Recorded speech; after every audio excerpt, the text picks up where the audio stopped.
Good afternoon, everybody. It is a pleasure to be here today and to share our experiences in the DR. I was looking into all these different clinical signs and manifestations of the disease and what we are seeing in the DR throughout the time, varies as well. So.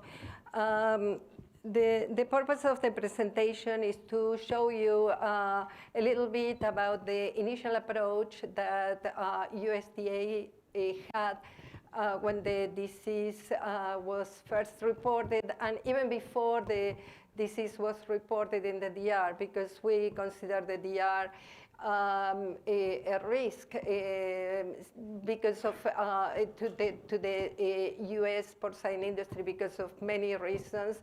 How close is to the U.S. and the large amount of people that go back and forth from the DR to the U.S., etc. So I will be talking about that. I will give you an update on the current situation. We'll talk also a lot about the challenges because we have a lot of challenges there. I read that this section is also focusing on the challenges and the fact that it's a different country and it's a Caribbean country. People are used to do things differently and a different etc., has created a wide variety of decisions and circumstances that we had to approach. And I will be talking also about our accomplishments because even though we have many challenges, we feel that we have many accomplishments as well. So, and I just wanted to show you this because this is what happened before. And sometimes I have to really remind myself that the disease was in Hispaniola 40 years ago and was eradicated. And when I think about my everyday work in the DR, I am like, how impossible, what a difficult task. But 40 years ago, with much less resources, a little money, etc., the disease was eradicated at that point, so it is possible. So a little bit of the timeline when the disease was appearing in the DR and in Haiti, not much difference, kind of 6 months difference, but basically it took like 2 years to be eradicated with the population in the DR and a little bit more, around 3 years in Haiti. The issue I think we have to remember also is that it took a while for both governments to be deciding what to do, and the transition period was maybe around a year or so. So maybe now I really don't think at this point we can talk about eradication, but maybe with the continued working there, we can achieve some control. So the disease appeared in 2021. It's already 2 years since the disease is there. And I am not going to be talking about the cost that we have now, but in what we are doing in the DR, that is again just towards the control of the disease. Like at the time of the eradication in the DR, the cost was 15 million 40 years ago, and in Haiti was 24 million. And it's not much that we are doing in Haiti at this point. So we started in 2019 with the preparation, again, because we thought that the disease was likely to appear. And trying to strengthen the detection capacity, trying to build up the lab. We have done a lot in the lab, and I will be talking about that. We really build up the diagnostic capacity of the lab,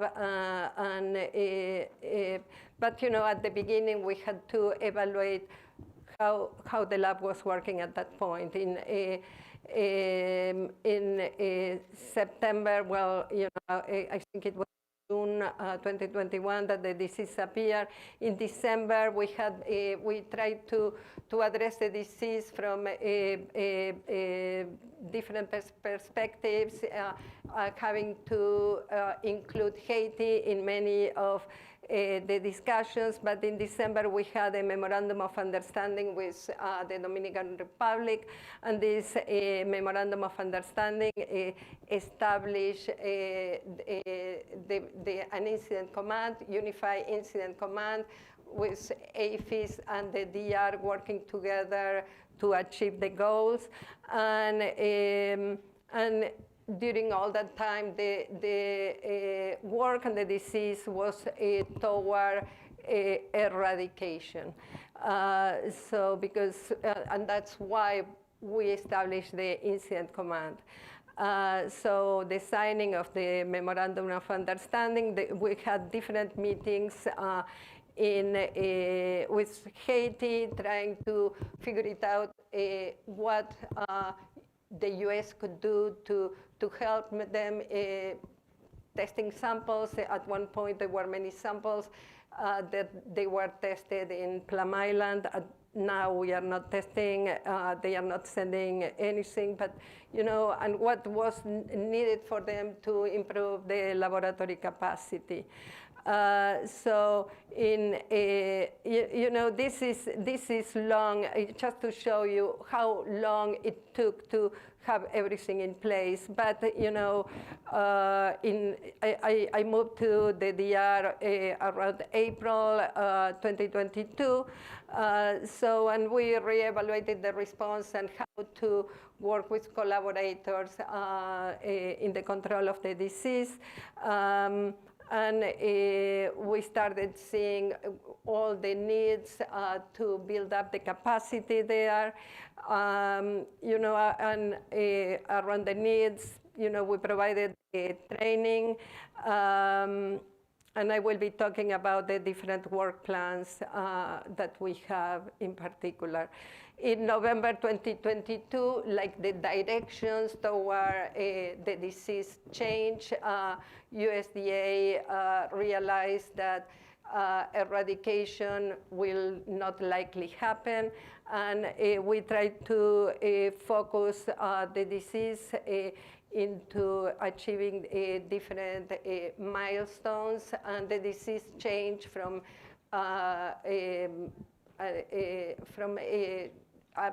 approaching the disease for eradication to more of what we call an action plan and an action program. And the US has different action programs that are long-term, and one is for the screwworm, and another is the fruit fly. So we try to approach the disease from more of a long way decision. So again, at the beginning, we assess the situation, and assess the laboratory capacity, the personnel, what was needed there. We realized that was not really a census. And the last census, I think, was in 2014 or something like that, was not any digitalization of the information. And these were things that we tried to work with the DR government to put together. And they insisted in a platform that is they call it the CDAgro, that is a platform that captures what is happening in the field. So if it's a suspect case or if veterinarians are sending samples for active surveillance, all that information is into this platform. So this was part of the prioritization that was done 2 years ago, and I will say that it took almost 2 years to have this digital program working. And as we are working with the program, we, of course, we have a lot of troubleshooting and a lot of changes that we have to still implement. So also what was needed for biosecurity, train the veterinarians on early detections, etc. So, we were able to get the census going. I think the census was done middle of last year. In November, we got the census data, and there were big changes because of the presence of the disease. The initial estimations were around 2 million pigs, and during the census of 2022, November, around that, they were around 600,000 pigs, and these numbers are probably changing a lot now because even though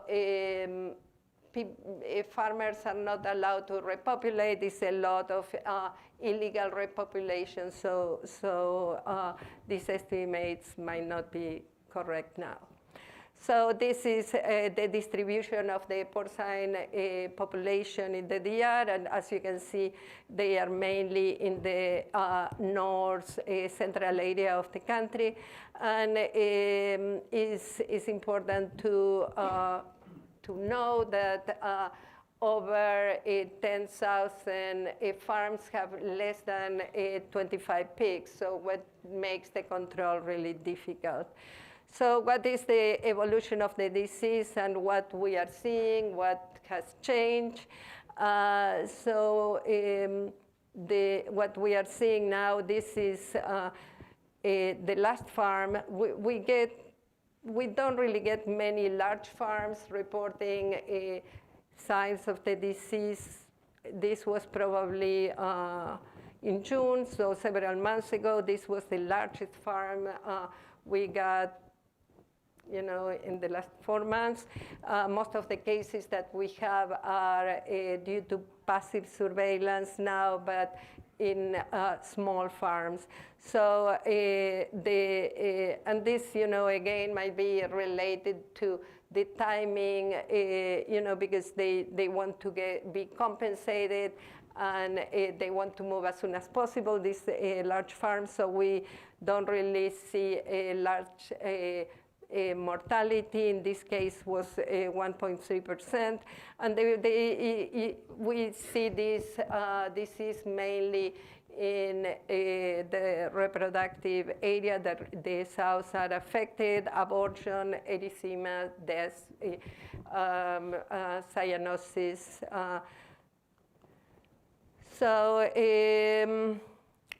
So for the last 8 months, the response from the time that the disease is reported is around 3 days. The mortality depends on the size of production and when they are able to go, etc. But is between 12 and 40%, depending on the region. And we get all this information because we provide for the compensation of the animals. So, and generally speaking, the amount of money that we pay for the pigs is higher than the market. So, but the commercial farms, again, we haven't seen many lately, are between 2% to 2% and 4% of mortality.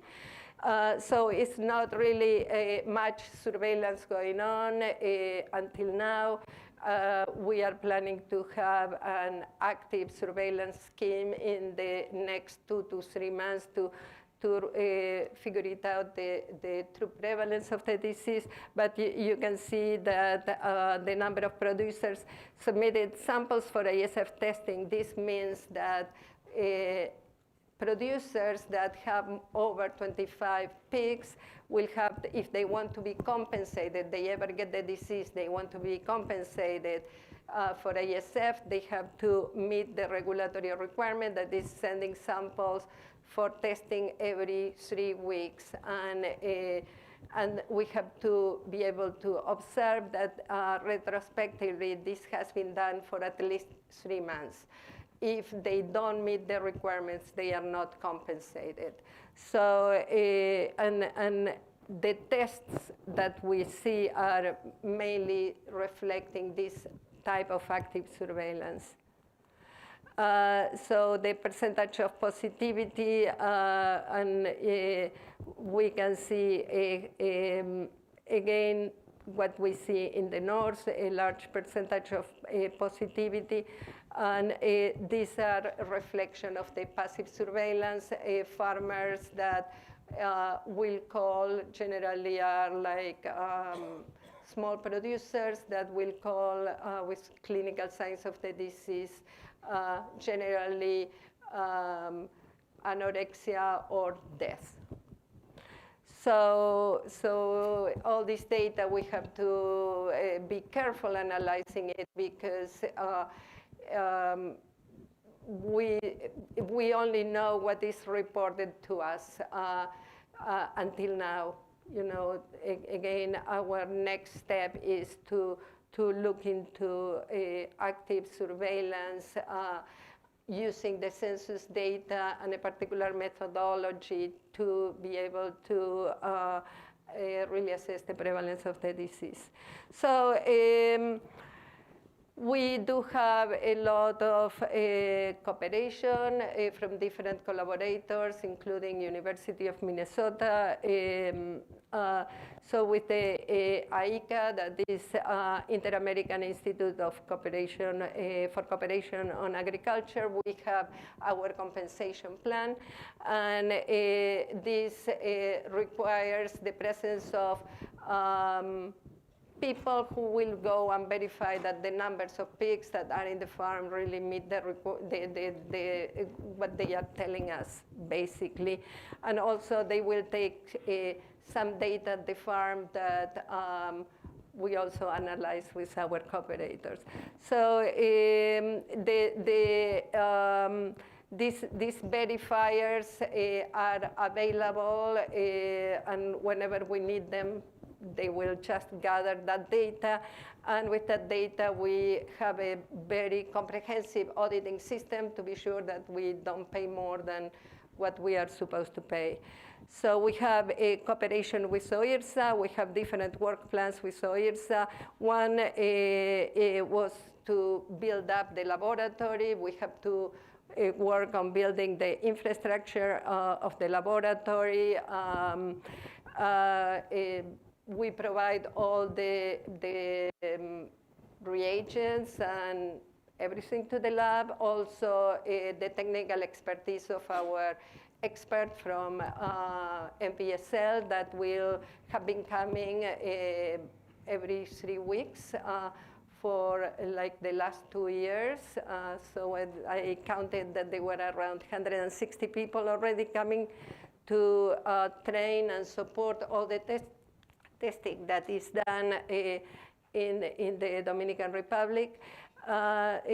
We also, through this cooperative agreement, we had some operational field support. We hire veterinarians to do field work, and these veterinarians are supposed to end up being part of the Department of Agriculture or the livestock production in the DR. And biocontainment and biosecurity, and I will describe that. That is related what we do at the airport, trying to stop the disease from leaving the DR. So this is plan of a part of what we do with OIRSA. We have like the canine units. We have, at this point, we have 27 canine units, and these canine units are going to 4 airports, and they will look for pork and pork products. Yeah, it's interesting how much of these pork products could leave the island. We also evaluate or keep trying to understand what are the flies that are the high-risk flies that should be targeted, and the type of profile of the person who will take these products. So we become more efficient. We could become more efficient in this. But in the last months, per month, we have a range between 1,000 kilos to 500 kilos of pork products that could leave the island just in the carry-on. So we also work with them on incinerators. We bought incinerators and trying to install these incinerators and develop a system for treating international garbage, because international garbage doesn't really, we always tell them, the disease could enter again, but also, address other pests that could be coming to the Dominican Republic as well. So, and I talk about the compensation. This is the lab. We pay for the restructuring of the lab, a new molecular biology room. We provided 2 people, 2 Dominicans, to work continuously at the lab to learn and conduct the testing. Connectivity, all the wiring system that was needed also for internet purposes. And personal and vehicles for the field, because we always hear that they couldn't really go and collect samples, so we provided also resources to do that. So with FAO, we have a cooperation that addresses mainly biosecurity at all levels of the porcine chain. This project is just starting, and the Dominican Republic is in the process of developing a decree to address biosecurity. And this is really needed because there are farmers that couldn't really repopulate, that follow the laws and didn't repopulate, and now they have to follow a biosecurity standard to repopulate. So we hope this will happen soon. So we have also educational campaigns, including one educational campaigns is pigs do not fly, is los cerdos no vuelan in Spanish. So with USAID, that is another US government agency, through APHIS, we supported a livelihood project trying to change the production system from pigs to small ruminants mainly, and communication campaigns and regional awareness for ASF. So these are the metrics and milestones that we have been working and have been in place since November, when our program changed into this more long-term program for control of the disease. So addressing, sorry. Okay. Okay, here. Okay, so biosecurity and biocontainment, and these are the dogs. So reduce the incidence of the disease nationwide. So we are now, they have different milestones and metrics that we should achieve.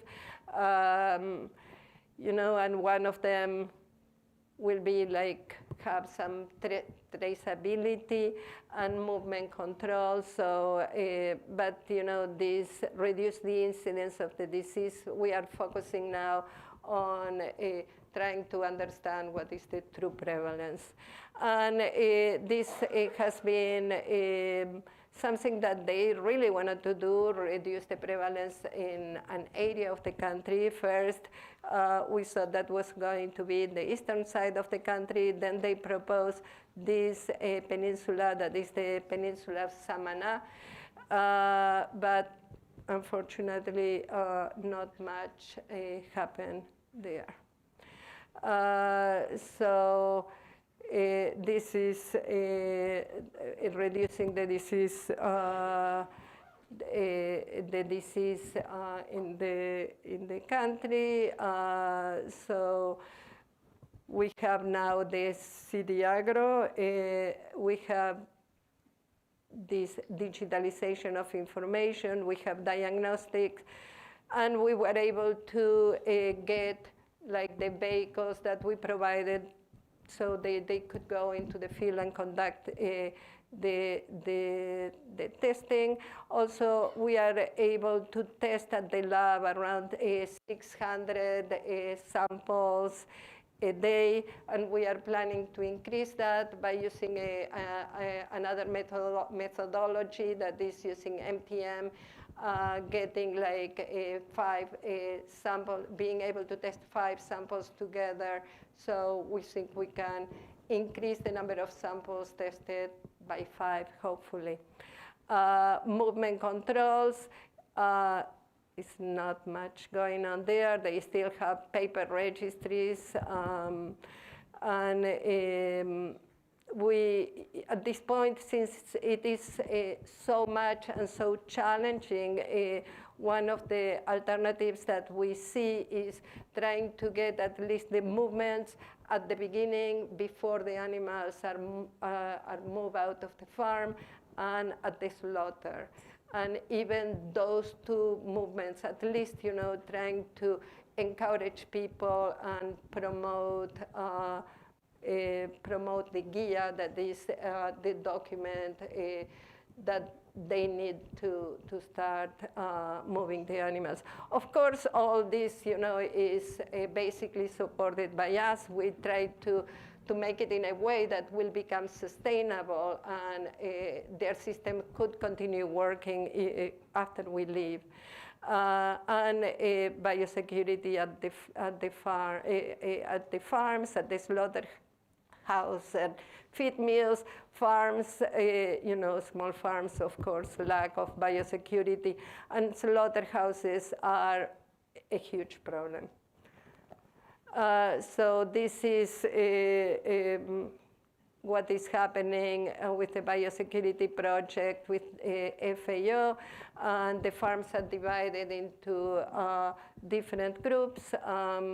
We really look forward to get more of the Dominican Republic industry involved, so we can do something that works for them. But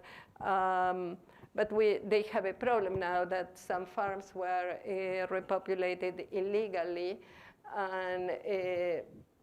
and getting them, they do need to move animals, and it's better for us if we know that the animals are healthy or they don't have ASF before they move. So it's really a big challenge, big decisions on what we should be implementing. But this is what we are doing now with biosecurity and addressing only at this point the farm level.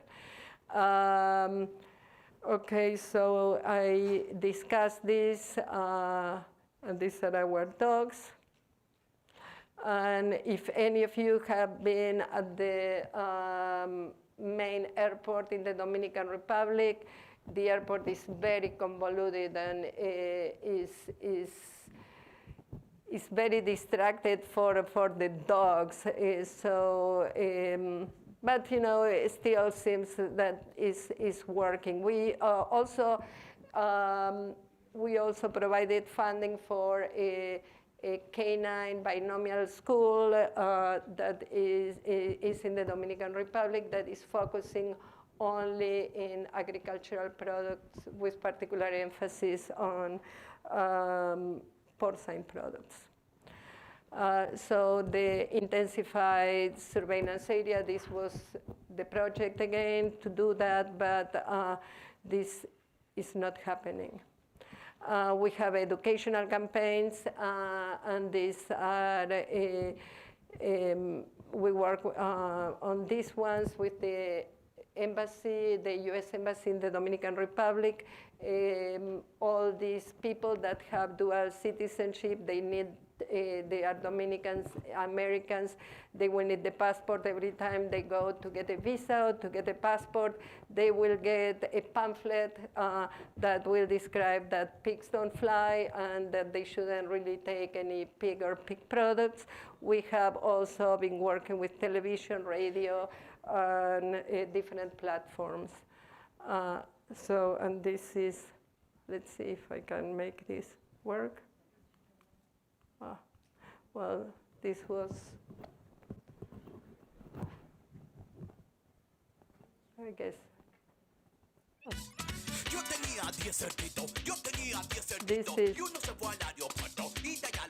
This is in the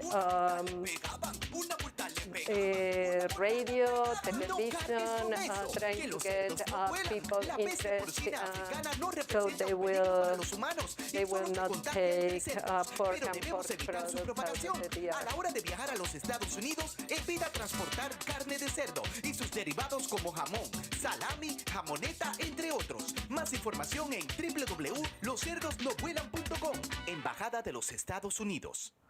So, and we asked some of the people who we confiscate the products if they have heard about the campaign to be sure, if the campaign works or not. And some, even though they know about the campaign, they think it's important to bring pork and pork products to their relatives in the United States. So challenges, well, there are many challenges. How sustainable will be all this when we leave, is really difficult. We are providing incinerators, 6 incinerators that are for a total of $3 million. And just for the yearly expenses of using an incinerator are $150,000 per incinerator. So they will have to really find out, either through fee-for-services or a system that will be good for them to figure it out, or fines or anything to make this sustainable for the future. So for the active surveillance, we trust that the samples that we are getting are from the farmer or the large producers. For the active surveillance, will send us the samples. We trust that these samples are legitimate samples, but we don't know. Operational cost, compensation, we are not really compensating much because they have to meet some requirements to comply with the compensation. So maybe that is a discouragement.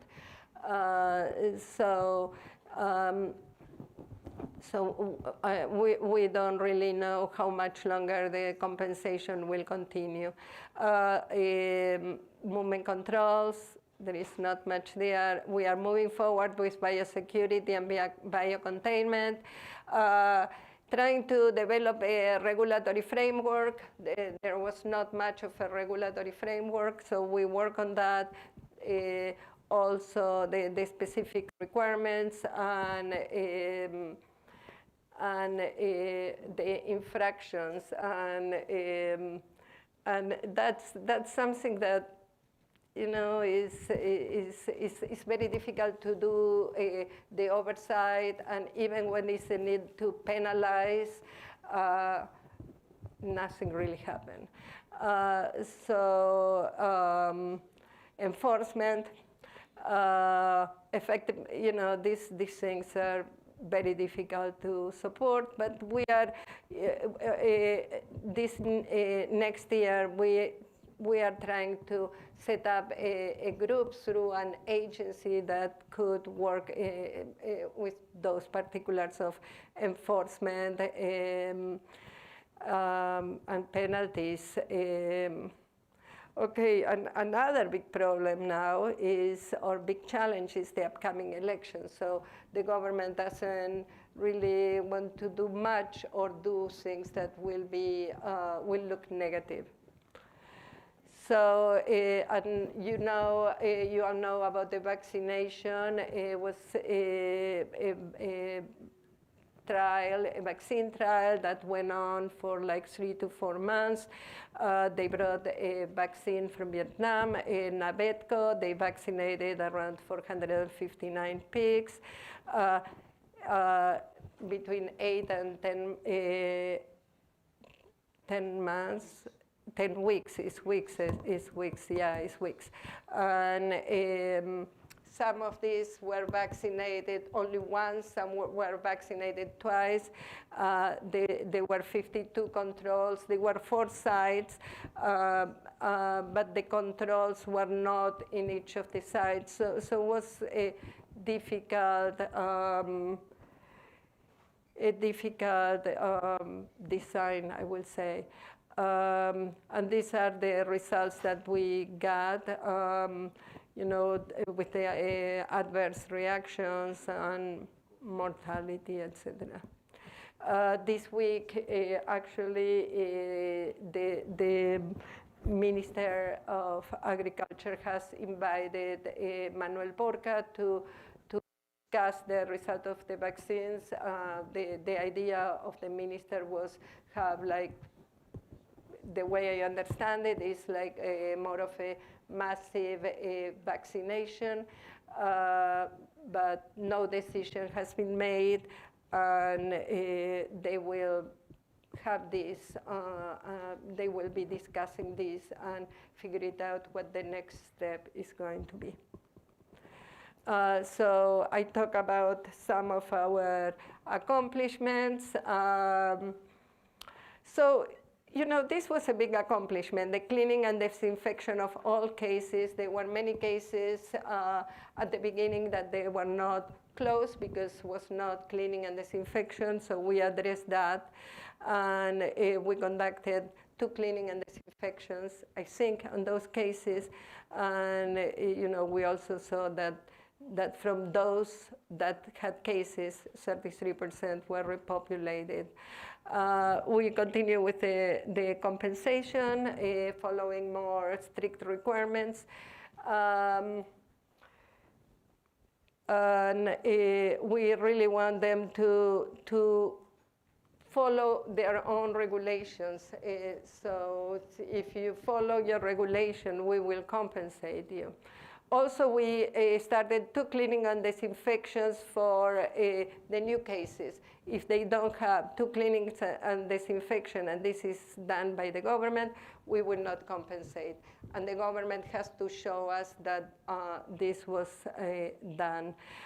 We collect samples, we go to the field, we collect samples from suspect cases, and that will go to our labs, and they are checked, and they are used to develop new tools for surveillance. We discussed this. We actually brought these experts at the beginning before they consider, well, when they started considering the vaccination, we sat down with them and said, well, why don't we listen to the experts? So we put together a group of experts, that discussed ASF vaccines and gave recommendations to see, and we gave them the recommendations. That's the only thing that we can do. We work on a different regulation on minimal standards of biosecurity because we see like a decree that is signed by the president takes too long, and that's a year and a half already that has not been signed. So we try to make like the regulatory system more agile and faster. So we try to move forward the regulation defining minimal standards like a cement floor, a pen with closed doors, and it has not moved forward that so far. The school for the dogs, around 150, this is the project with USAID, 150 farmers changed the production system from swine to sheep and goat.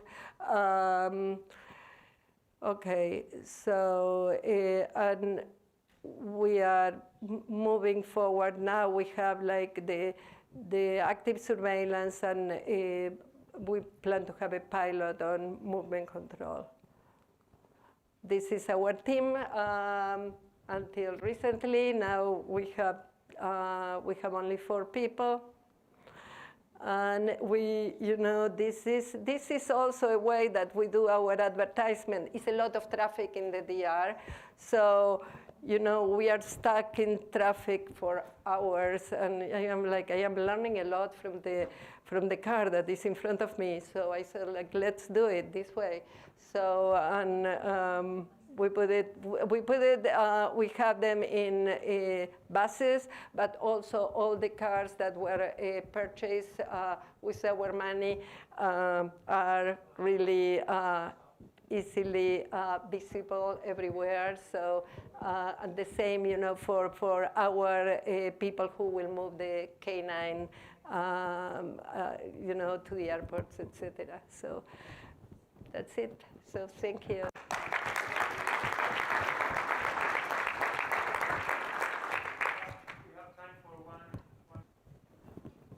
Thank you. Nice presentation, Doctora. Congratulations.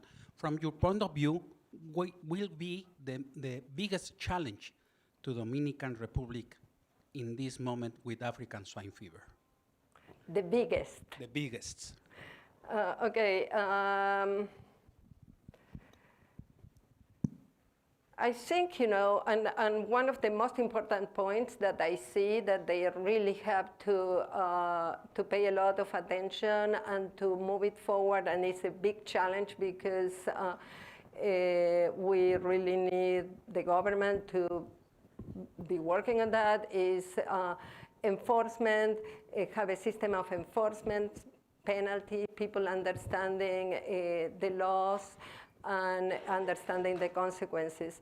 And that's not just for the movement of animals, it is also at the slaughter, understanding what you are allowed to do, what are the responsibilities, what is the responsibility of each of the sectors, and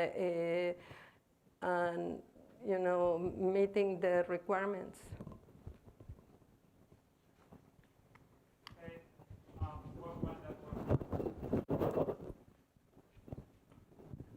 Apologies, I know you said one question. Sarah Mikesell with the pig site. What's kind of the ratio, I guess, of backyard producers, very small producers versus commercial? And is that also a huge challenge for the industry, or have a lot of those folks gotten out of the industry at this point?